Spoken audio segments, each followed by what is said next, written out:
ماشاء اللہ لا حول ولا قوة الا باللہ العلی العظیم۔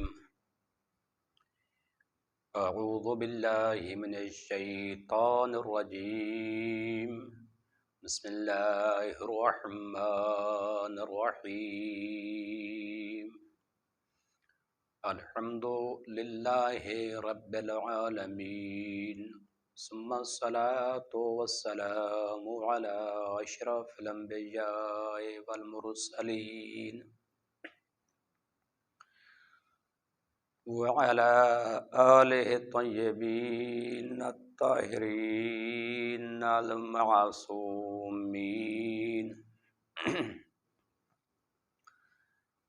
ما بعد فقد قال اللہ عز وجل فی حدیثہ القدسی، یا عبادی ستۃ منی و ستۃ منکم۔ میرے محترم سامعین، مومنین کرام، ماہ رمضان المبارک کا رحمت، برکت اور مغفرت سے بھرپور مہینہ، جس کا پہلا عشرہ ختم ہو چکا ہے اور دوسرا عشرہ شروع ہو چکا ہے، یہ وہ مہینہ ہے کہ جس میں پروردگار عالم اپنے بندوں کو موقع دیتا ہے زیادہ سے زیادہ نیک اعمال انجام دینے کا، توبہ کا، اللہ کی طرف رجوع کرنے کا۔ یہ وہ مہینہ ہے کہ جس میں ایک مومن مسلمان اپنے پروردگار عالم کو اگر راضی کرنا چاہے تو اس مہینے میں اپنے خدا کو راضی کر سکتا ہے۔ پروردگار عالم نے حدیث قدسی کے اندر ارشاد فرمایا، یا عبادی ستۃ منی و ستۃ منکم، اے میرے بندو، 6 امور ایسے ہیں کہ جو میرے ذمہ ہیں اور 6 امور ایسے ہیں کہ جو تمہارے ذمہ ہیں۔ 6 امور جو میرے ذمہ ہیں ان کو میں نے انجام دینا ہے، اور وہ 6 امور جو تمہارے ذمہ ہیں ان کو تم نے انجام دینا ہے۔ آئیے اب دیکھتے ہیں کہ وہ کون سے 6 امور ہیں کہ جو پروردگار عالم نے اپنے ذمہ لگائے ہیں، اور وہ کون سے 6 امور ہیں کہ جو پروردگار عالم نے اپنے بندوں کے ذمہ لگائے ہیں۔ تو ان امور میں سے پہلا امر اور پہلی چیز ارشاد فرمایا، المغفرۃ منی والتوبۃ منکم، اے میرے بندو، بخشش اور مغفرت کرنا، معاف کرنا، گناہوں کو بخش دینا، یہ میرا کام ہے، اور میری طرف رجوع کرنا، مجھ سے توبہ طلب کرنا، توبہ طیب ہونا، یہ تمہارا کام ہے۔ اور پروردگار عالم نے قرآن مجید کے اندر ارشاد فرما دیا کہ یا ایھا الذین آمنوا توبوا الی اللہ توبۃ نصوحا، اے صاحبان ایمان، اللہ سے توبہ کرو،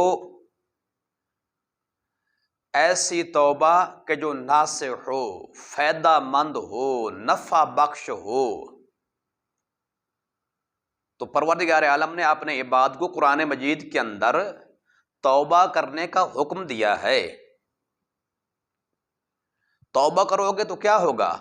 عسیٰ ربکم، ان قریب پروردگار عالم، ان یکفر عنکم سیئاتکم، تمہارے گناہوں سے درگزر کرے گا، تمہارے گناہوں کو مٹا دے گا، تمہارے گناہوں کو ختم کر دے گا۔ وَيُدْخِلَكُمْ جنات تجری من تحتها الانہار، اور پروردگار عالم تمہیں جنت میں داخل کرے گا، وہ جنت کے جس کے نیچے نہریں بہتی ہیں۔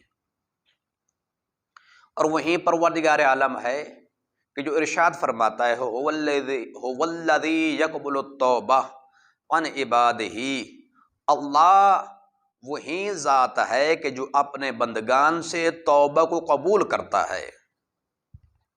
اور ایک اور مقام پر ارشاد فرمایا وَيُحِبُّ التَّوَّابِينَ، پروردگار عالم وہ کریم ذات ہے، وہ عظیم ذات ہے، وہ غفور الرحیم ذات ہے کہ جو توبہ کرنے والوں کو پسند فرماتی ہے۔ اللہ توبہ کرنے والوں کو پسند کرتا ہے، ان کو اپنا دوست سمجھتا ہے۔ اور دوسری چیز ارشاد فرمایا کہ الجنت منی والطاعۃ منکم، جنت دینا میرا کام ہے اور اطاعت کرنا اے میرے بندو یہ تمہارا کام ہے۔ اور پروردگار عالم نے قرآن مجید کے اندر ارشاد فرمایا، یہاں پر جو لفظ طاعت استعمال ہوا ہے یہ طاعت لفظ مطلق ہے۔ اب آگے دیکھیں گے قرآن مجید کی آیات کے اندر کہ پروردگار عالم نے کون سی اطاعت کو طلب کیا ہے۔ فقط آپ نے اطاعت کو طلب کیا ہے یا اپنے علاوہ کسی اور ہستی کی اطاعت کو بھی کیا ہے طلب فرمایا ہے پروردگار عالم نے؟ تو قرآن مجید کی بہت ساری آیات کے اندر اور رسول خدا صلی اللہ علیہ وآلہ وسلم کے بہت سارے احادیث اور ائمہ طاہرین علیہ الصلوۃ والسلام کے بہت سارے فرامین سے جو اطاعت سمجھ میں آتی ہے کہ پروردگار عالم نے فقط اپنے اطاعت کو طلب نہیں کیا بلکہ پروردگار عالم نے ان کی اطاعت کو بھی طلب کیا ہے کہ جن کو پروردگار عالم نے اپنا نمائندہ، اپنا نبی، اپنا رسول اور اپنا پیغمبر بنا کے دنیا میں بھیجا تھا تاکہ یہ لوگ بنی نوع انسان کی ہدایت کر سکیں، اور انسانوں پر، لوگوں پر واجب قرار دیا تھا کہ یہ لوگ ان میرے نمائندگان کی اطاعت کریں۔ تو قرآن مجید کے اندر ارشاد فرمایا یا ایھا الذین آمنوا اطیعوا اللہ واطیعوا الرسول واولی الامر منکم، اے صاحبان ایمان اللہ کی اطاعت کرو، اللہ کے رسول کی اطاعت کرو، اور تم میں سے جو اولی الامر ہے ان کی اطاعت کرو، جو صاحبان امر ہیں ان کی اطاعت کرو۔ تو اس آیت کے اندر پروردگار عالم نے 3 اطاعتیں طلب فرمائی ہیں۔ پہلی اطاعت اللہ کی اطاعت، اللہ کے رسول کی اطاعت، اور تم میں سے جو اولی الامر یعنی معصوم امام ہیں ان کی اطاعت۔ تو یہ 3 اطاعتیں ہوں گی تو پروردگار عالم ہمیں جنت دے گا۔ اگر ان 3 میں سے ایک اطاعت بھی کم ہوئی تو ہم جنت کے حقدار نہیں ہو سکتے۔ اور ایک اور مقام پر ارشاد فرمایا یا ایھا الذین آمنوا اطیعوا اللہ ورسولہ، اے صاحبان ایمان اللہ کی اطاعت کرو اور اللہ کے رسول کی اطاعت کرو۔ اور اللہ کے رسول کی اطاعت کیا ہے؟ قرآن مجید کے اندر ایک جگہ پہ ارشاد فرما دیا کہ وما آتاکم الرسول فخذوہ، جو کچھ رسول خدا تمہیں عطا کریں اس کو لے لو، وما نہاکم عنہ فانتہوا، اور جس چیز سے رسول تم کو روک دیں اس سے رک جاؤ، یہ اطاعت رسول ہے۔ اور تیسری چیز ارشاد فرمایا الرزق منی والشکر منکم، اے میرے بندو رزق دینا میں اللہ کا کام ہے اور شکر ادا کرنا تمہارا کام ہے۔ اور قرآن مجید کے اندر پروردگار عالم نے ارشاد فرما دیا لئن شکرتم لازیدنکم، اگر تم شکر کرو گے تو میں تمہاری نعمات میں یعنی تمہارے رزق میں اضافہ کرتا چلا جاؤں گا۔ اور روایات کے اندر جو مستفاد ہے کہ الشکر باب الرزق، یہ جو شکر ہے پروردگار عالم کا شکریہ ادا کرنا ہے ہر نعمت پر، یہ رزق کا دروازہ ہے۔ جتنا شکر بڑھتا جائے گا اتنا ہی رزق بڑھتا جائے گا۔ اور جب آپ کو اللہ کی طرف سے نعمت کی صورت میں کوئی رزق ملے تو آپ کو چاہیے کہ خدا کی بارگاہ میں شکریہ ادا کریں۔ شکریہ کیسے ادا کرنا ہے؟ شکریہ ادا کرنے کے مختصر ترین الفاظ وہ یہ ہیں کہ جب بھی آپ کو کوئی رزق ملے، کوئی نعمت ملے تو بارگاہ رب العزت میں شکریہ کے طور پر کم از کم یہ الفاظ اپنی زبان پہ ضرور دہرانے چاہیے۔ کیا؟ الحمدللہ خالق الخلق وقاسم الرزق، تمام تعریفیں اس اللہ کی ہیں کہ جو اس مخلوق کا خالق ہے اور رزق کو تقسیم کرنے والا ہے۔ اور پھر یہ جملہ اپنی زبان پہ جاری کرنا چاہیے، الحمدللہ الذی جعل الرزق بیدہ، حمد ہے اس پروردگار عالم کی کہ جس نے رزق کو اپنے ہاتھ میں قرار دیا ہے، مخلوق کے ہاتھ میں رزق نہیں رکھا۔ اور قرآن مجید کے اندر بہت سارے مقامات پہ پروردگار عالم نے اس ذمہ داری کو اپنے لیے بیان فرمایا ہے کہ رزق دینا پروردگار عالم کی ذمہ داری ہے، کسی مخلوق کی ذمہ داری نہیں ہے۔ رازق اللہ کی ذات ہے، جسے چاہتا ہے بے شمار اور بے حساب رزق عطا فرماتا ہے۔ رزق دینا اللہ کا کام ہے۔ اور رزق کی آگے اقسام ہیں۔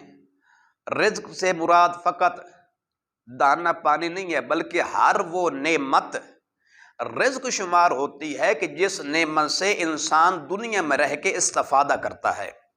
ہر وہ چیز پروردگار عالم کی طرف سے رزق شمار ہوتی ہے جس چیز کو استعمال کر کے انسان اپنی حیات اور اپنی بقا چاہتا ہے۔ یہ تمام کی تمام چیزیں کیا ہیں؟ رزق شمار ہوتی ہیں۔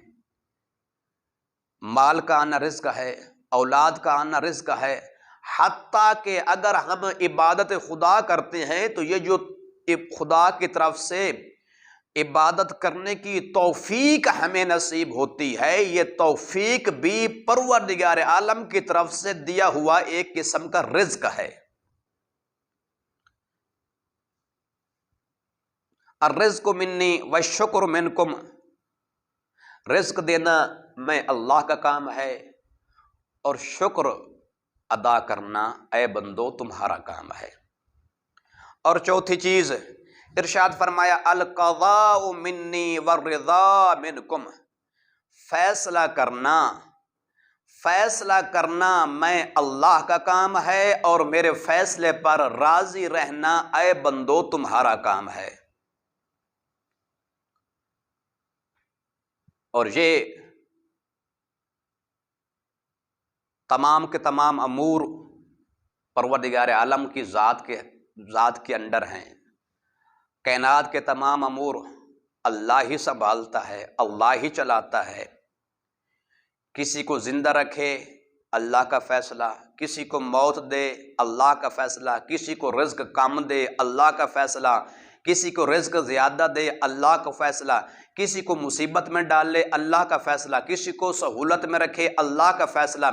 یہ جو امور ہیں تمام کے تمام امور اور ان کا فیصلہ پروردگار عالم نے ہی کرنا ہے اور وہی ذات ہی فیصلہ کرنے والی ہے۔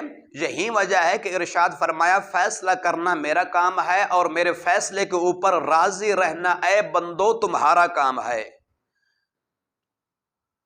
ہمیں بس پروردگار عالم کے حضور دعا کرنی چاہیے، کیا؟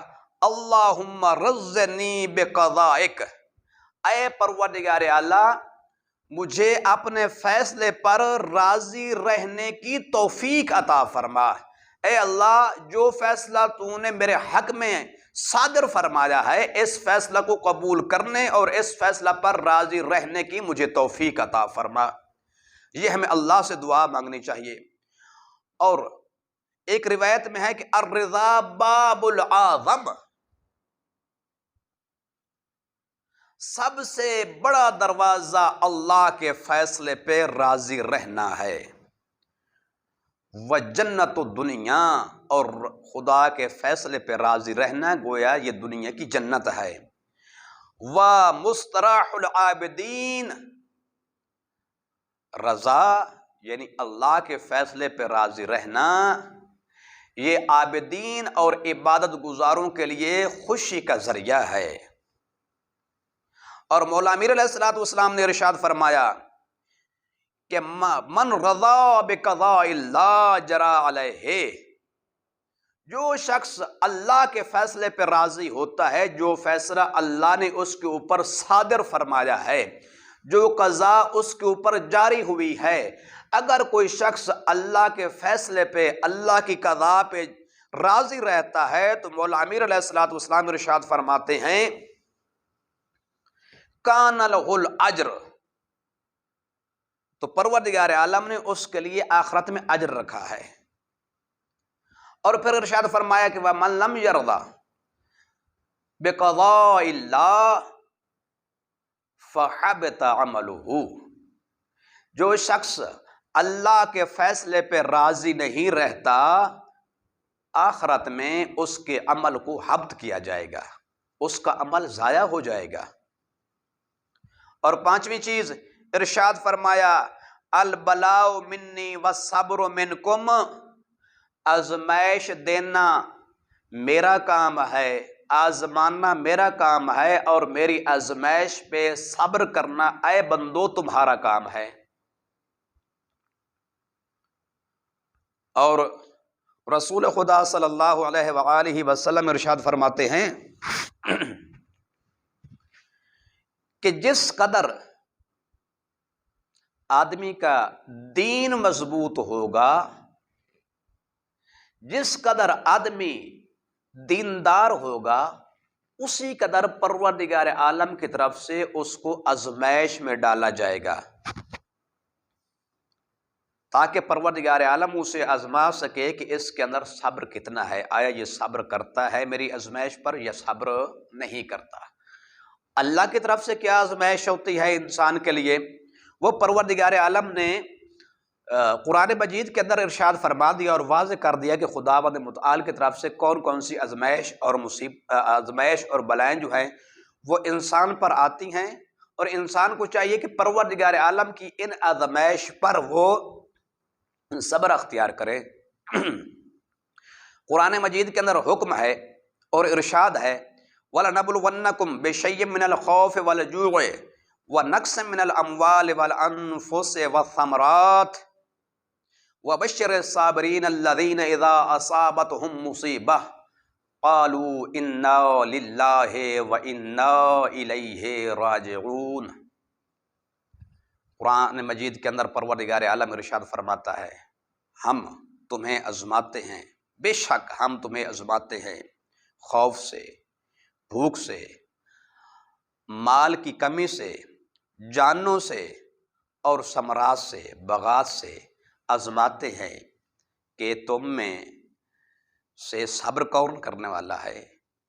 اور پھر ارشاد فرمایا وَبَشِّرِ الصَّابِرِينَ الَّذِينَ إِذَا أَصَابَتْهُمْ مُصِیبَةٌ، اپنے حبیب سے ارشاد فرمایا کہ اے میرے حبیب بشر الصابرین الذین اذا اصابتہم مصیبہ، میرے ان صبر کرنے والوں کو جنت کی بشارت دے دے کہ جب ان کو کوئی مصیبت آن پہنچتی ہے تو وہ یہ کہتے ہیں انا للہ و انا الیہ راجعون، بے شک ہم اللہ کے لیے ہی ہیں اور ہم نے اللہ کے طرف ہی لوٹ کے جانا ہے۔ اور چھٹی چیز ارشاد فرمایا الاجابۃ منی والدعاء منکم، دعا کرنا تمہارا کام ہے اور دعا کو قبول کرنا میں اللہ کا کام ہے۔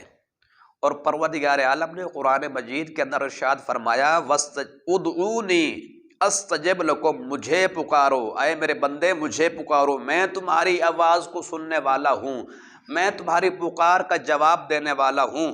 اور پھر رسول خدا صلی اللہ علیہ وآلہ وسلم ارشاد فرماتے ہیں ان اللہ یحب الدعاء، پروردگار عالم دعا کرنے کو پسند فرماتا ہے، پروردگار عالم اس چیز کو پسند فرماتا ہے کہ لوگ مجھے پکاریں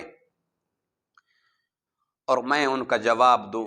اور ایک اور مقام پر ارشاد فرمایا اے میرے حبیب اذا سألک عبادی انی، اے میرے حبیب جب میرے بندے تجھ سے میرے بارے میں سوال کرتے ہیں فإنی قریب اجیب دعوت الداع، تو میں تو ان کے قریب ہوں، میں تو ہر پکارنے والے کی آواز کا جواب دیتا ہوں، ہر پکارنے والے کی پکار کا جواب دیتا ہوں۔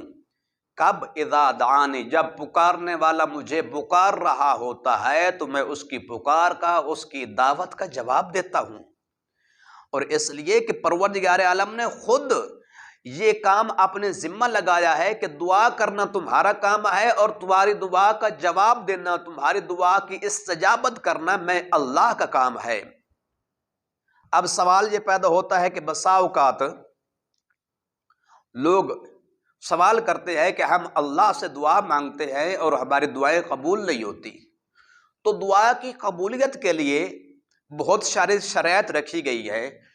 ان قبولیت دعا کی شرائط میں سے پہلی شرط یہ ہے کہ جو دعا مانگنے والا بندہ ہے وہ رزق حلال کھانے والا ہو، حرام اس کے پیٹ میں نہ ہو۔ اس لیے کہ حدیث میں ہے کہ وہ بندہ کہ جس کے پیٹ میں ایک لقمہ حرام کا چلا جائے گا 40 دن کے لیے اس کی دعا قبول نہیں ہوگی۔ رزق حلال ہو پھر دعا مانگے۔ دوسری شرط، اللہ کے ساتھ اس کا معاملہ اچھا ہو، وہ گناہگار نہ ہو بلکہ مطیع خدا ہو، اللہ کے ساتھ اس کے معاملات اچھے ہوں، جب بھی وہ دعا کرے گا تو پروردگار عالم اس کی دعا کو قبول فرمائے گا۔ اور تیسری شرط کہ وہ اگر بالفرض وہ گناہگار ہے تو اسے چاہیے کہ وہ خدا کے حضور توبہ طیب ہو، توبہ طیب ہو کے پھر اللہ کے حضور دعا کرنے والا پروردگار عالم اس کی دعا کو مستجاب فرمائے گا۔ والسلام علیکم ورحمۃ اللہ وبرکاتہ۔